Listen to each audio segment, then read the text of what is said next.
Сәлем, бұл қарапайым экономика. Сен қалай ойлайсың, әлемде қанша ақша бар? Санаймыз ба? Кеттік. 37 триллион ақш доллары бұл барлық қолма-қол және счеттардағы ақша. Банктегі депозиттердегі ақша 178 триллион ақш доллары. Қоссаң барлығы 215 триллион ақш доллары болады. Және жер бетіндегі барлық жылжымайтын мүліктің құны 217 триллион ақш долларына тең келеді. Ал ең қызығы, қор нарығындағы құнды қағаздардың құны 800 триллион ақш доллары. Әлемдегі бар ақшадан жылжымайтын мүліктен 2 есе көп. Бізге бұл нарықтың құпиясын білу керек. Сонымен қор нарығына қаражаттың көп құйылуының бірінші себебі тауардың уникалдығы. Ол тауар қағаз. Жай ғана қағаз емес, құнды қағаз. Құнды қағаз сатып алу арқылы әрі бизнеске инвестиция жасайды. Есесіне жұмыс жасамай тек қағазды сатып алады да қымбаттағанда сатады. Ең жақсы инвестиция ол жылжымайтын мүлік, яғни үй немесе квартира алып қою. Ол ең бағасы түспейтін жылдам өсетін тауар. Немесе жер алу, өйткені жер көбеймейді, яғни ерте ме кеш пе бәрібір жер өз құнын ақтайды. Алайда мұнда үлкен бір минус бар, ол бастапқы қаражат. Яғни бір пәтер алып қою үшін миллиондаған теңге қаражат керек. Ал құнды қағаздар нарығына өте аз қаражатпен де кіре беруге болады. Депозитке салып қойсаң да ол ақша көбейеді, бірақ депозит ставкасы өте төмен, ол ақша өте баяу өседі. Сонымен қор нарығы қалай жұмыс жасайды? Мысалға, аяқ киім брендін жасап сататын компания бар делік. Оған ары қарай үлкен масштабта өсу үшін ақша керек. Ол үшін компания акционерлік қоғам болып тіркеледі. Бұл процедура IPO делінеді, яғни бастапқы акциялық сату алаңына шығу. Сонымен компания акцияларға бөлінді. Оны қалай сатады? Ол үшін ол акциясын қор нарығына шығарады. Сол жерден кез келген инвестор сатып ала алады.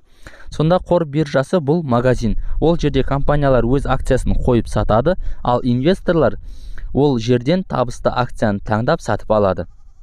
Ондай қор биржасы әлемде өте көп.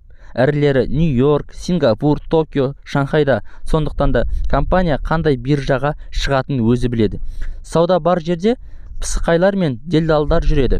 Оларды брокерлер мен дилерлер деп атайды. Дилерлер жылдам сатып алумен, оны сатумен айналысады. Мысалға, Токиода қор биржасындағы акцияны таңертең сатып алып, сол күні кеш батқанша Нью-Йорктегі қор биржасына сатады. Ал брокерлер инвесторға акция сатып аперуші адам. Себебі кез келген адам қор биржасынан акция сатып ала алмайды. Тек брокерлер. Яғни сіз акция алу үшін брокерлер компаниядан счет ашасыз. Себебі аяқ киім өндіретін компания сізде ақша бар екеніне көз жеткізуі керек. Бір акцияның 2 немесе одан да көп адамға сатылмауын қадағалайтын адам ол реестр.